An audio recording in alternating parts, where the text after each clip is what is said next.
So now the sun is shining again here, Pax Europiana from European Pristina. It was very rough morning with a lot of snow and traffic jam. And here I'm back in the city center. And this is really beautiful here. This is the former television tower. And you'll see this town is really very much developing. That's the university complex over there. Here, the city. I have to be careful not to be crashed by the bus. And I'm now talking and walking you through the center. I showed you the cathedral, the future mosque here, and the main religious sites. And now I will show you also the entry in the city. Here, the television tower. These are these leftover buildings from Yugoslavia, and they are looking like that. And there's not this nice boomtown pictures which I like to show. But these buildings are obviously very important historically as well. They all played a major role as targets in the NATO liberation, because this was the police tower and the UTPA tower and whatever, not UTPA, the Ministry of Interior. And the others, they were obviously the main landmarks, and they were destroyed by NATO airstrikes one by one. I will show you that in the city as well, and during the Liberation War. Good, we are coming now here to the Grand Hotel, and that's the main square, and I will show you the main square of Pristina with my favorite hotel in a way, because it's for me as an economic reformer and consultant, it's my prime example for how not to do things. You have a landmark hotel from the communist times in the center, which is obviously a good business case, easy, it should be sold. And then you have a big branded, like in Skopje you have the Marriott Hotel in the center, or you have now all the hotel chains in Tirana already, and in Podgorica the Hilton, fantastic hotel. It's really, the NATO countries are already much more developed, yeah? Logically, and they are more advanced. But here you have this hotel. And I made many events, I had the honor to organize many events in the Grand Hotel, and it's a fantastic building here in the center. We are very much in the center of the town. I think your orientation is now good, and I will walk you here now to the Grand Hotel and tell you the story of that privatization. I mean, it's a no-brainer. This is a big legacy from Yugoslavia. They have, in all communist countries, they had the one big hotel in the center and the capital, and that was of course where all the public tourists, the international guests, everybody had to come here, and they were putting them in that central location. It is also with a lot of facilities for conferences, for meetings, and it's in the main center of the town. Here basically that's the main street. Many have done that, but I was very happy when they had pedestrianized it, because that was making Pristina a really lively town, because here is basically where people do their Giro, they walk in the evening, and this is the heart of the town. So you're in the best location here in all aspects. But here comes the Grand Hotel. It's an unbelievable story. I think they tried to sell it 4 times. One head of the privatization agency, he actually lost his life, and all these things have happened very much connected to this prime thing. Several of the big tycoons here, they have bought stakes in it, and still, to my best knowledge, it's not sold. I mean, what's going on? What is going on? This is so unbelievable, and it's such a simple thing. You sell it to an investor on a privatization process, you auction it off, you get some money for the state and for the privatization fund to compensate the lost ownership, and then you have a Marriott here or a Hilton. I mean, it's not. They have done it in Skopje, they have done it in Podgorica. This should be the Marriott. Hello. I mean, this could be done in 1 year. It's not very complicated. And then the whole city looks much better. So here, Grand Hotel. This is really a symbol of bad governance of both the international community in economics and also the Kosovo responsibility. And it's now 2021. 13 years of independence, and we are 22 years after the war. And this prime asset, in the prime location of the town, is not privatized. I mean, now anyhow privatization seems to be out of vogue. It's hard for me to understand such thinking. Actually, it's impossible for me. And I call for the privatization of this house, and this building, and for this to be a prime international hotel chain, Marriott, Hilton, or Sheraton, or go to Pristina. It's not so complicated. When I was active 10 years ago on all these things, I contacted all the hotel chains because it's not really complicated. You write to Sheraton International, to Hilton International. They came to me in Albania on other projects. But you know, here, what's going on? And next to it comes the next one. Here's a lot of things to say, so I will make a long video now because I will explain about the history, but also about the presence. Look, this is the main square now.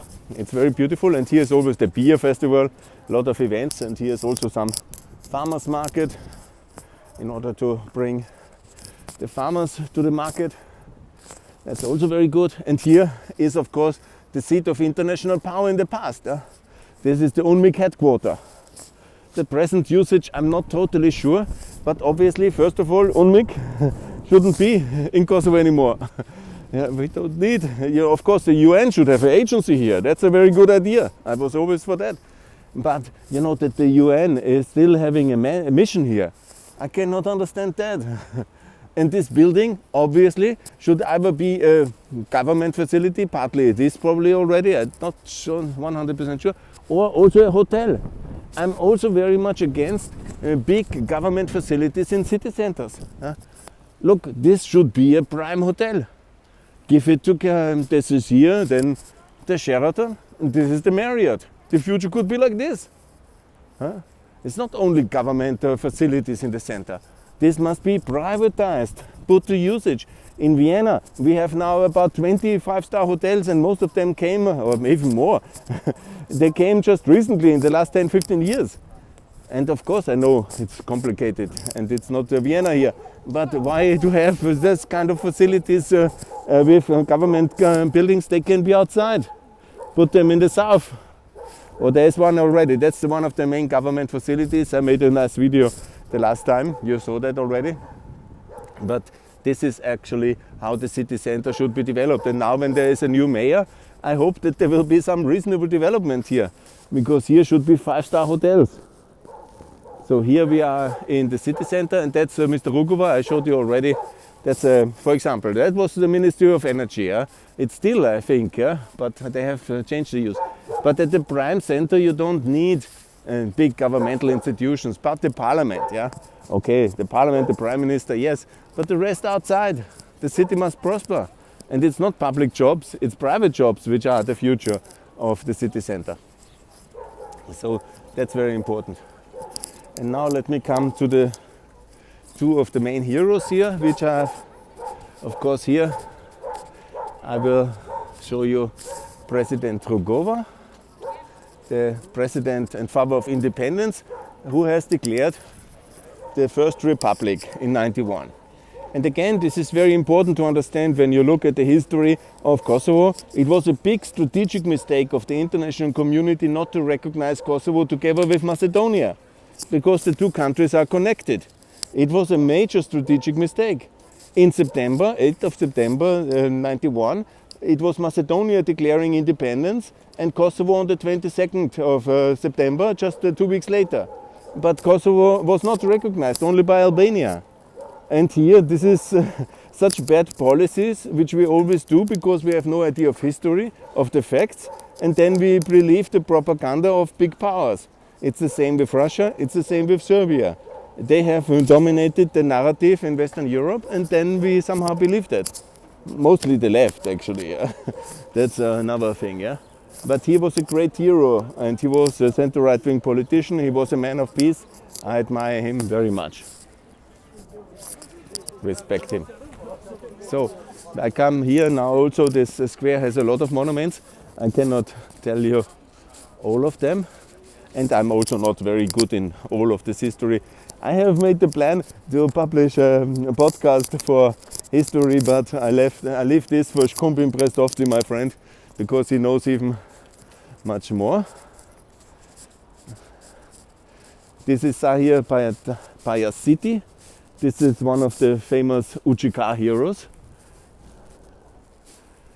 You know, that's also very important, but I don't like this form of monument so much. You know, they are in this kind of classical partisan tradition. He is certainly a great hero, lost his life for freedom, but when it comes to this kind of partisan culture with Kalashnikovs, and so maybe I have to read more. And excuse me when I'm not perfectly informed about, I'm more on Rugovo side in that way. Anyhow, here comes the Grand Hotel and my little tour of the Grand Place. You can call it the Grand Place in some ways. Absolutely. The pedestrianization has worked very well, and I will walk you now up to my favorite place where I spent a lot of time in the Rings Coffee.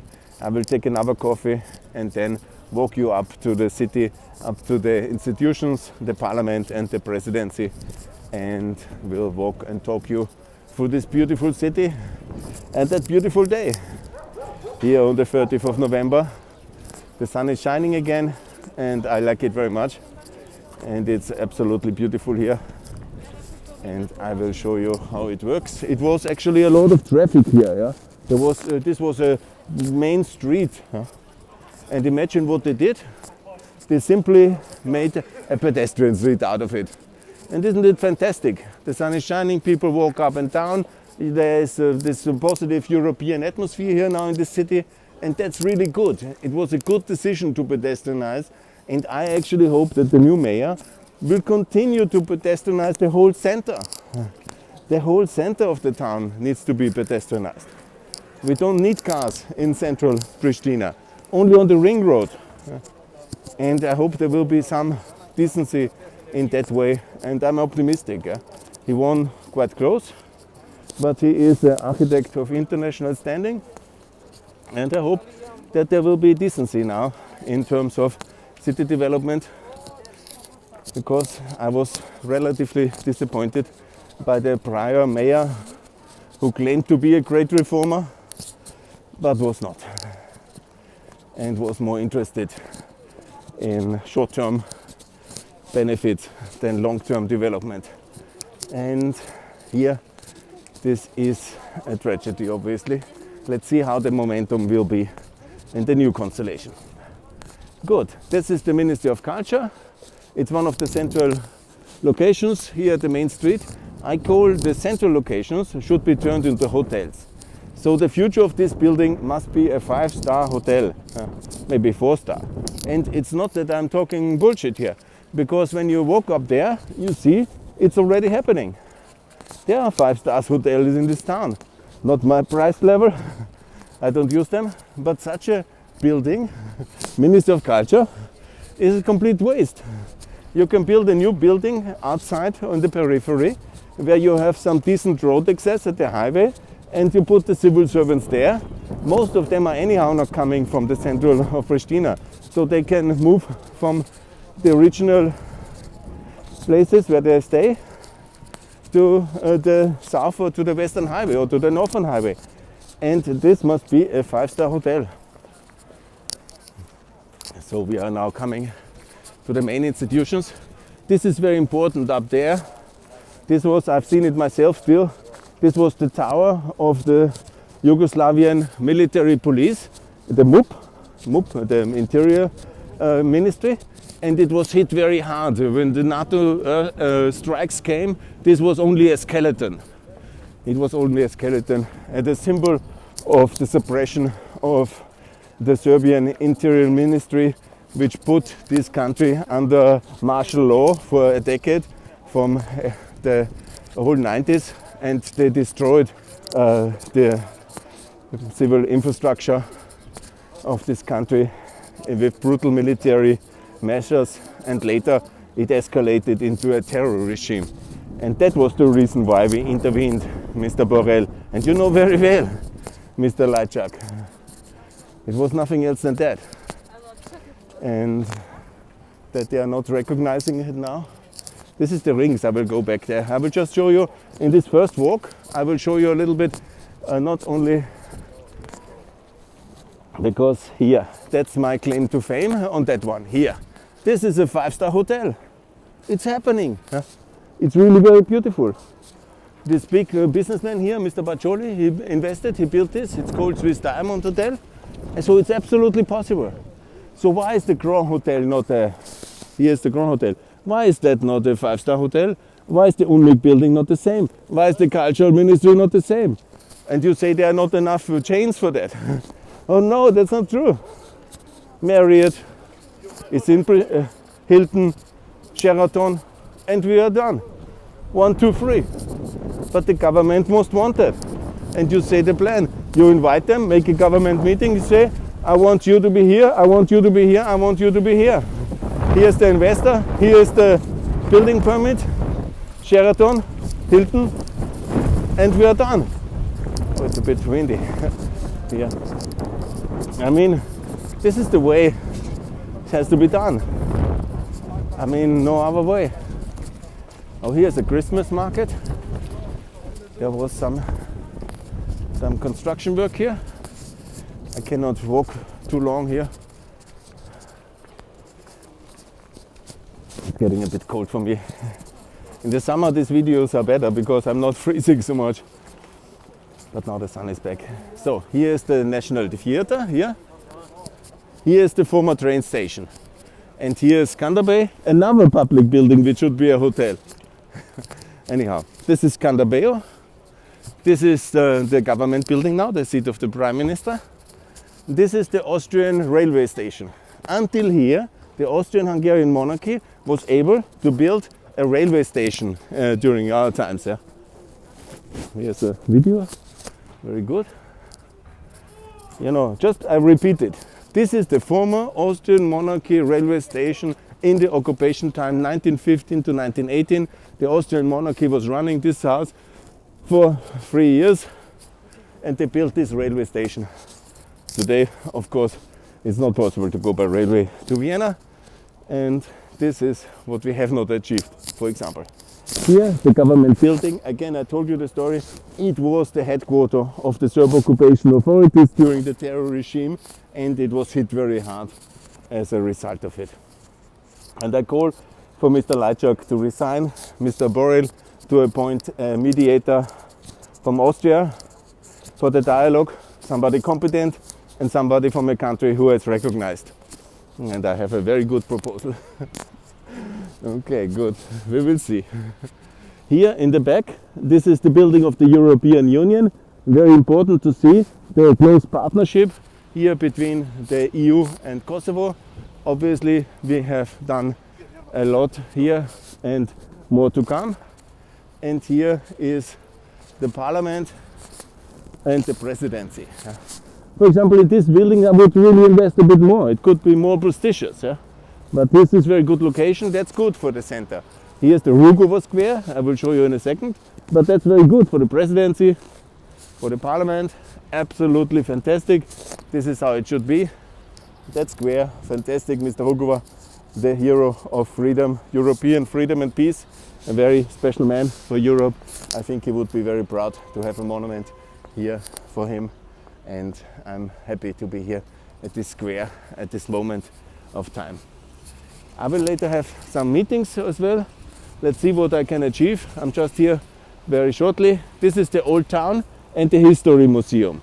This is the old town of Pristina, and here you see the old bazaar.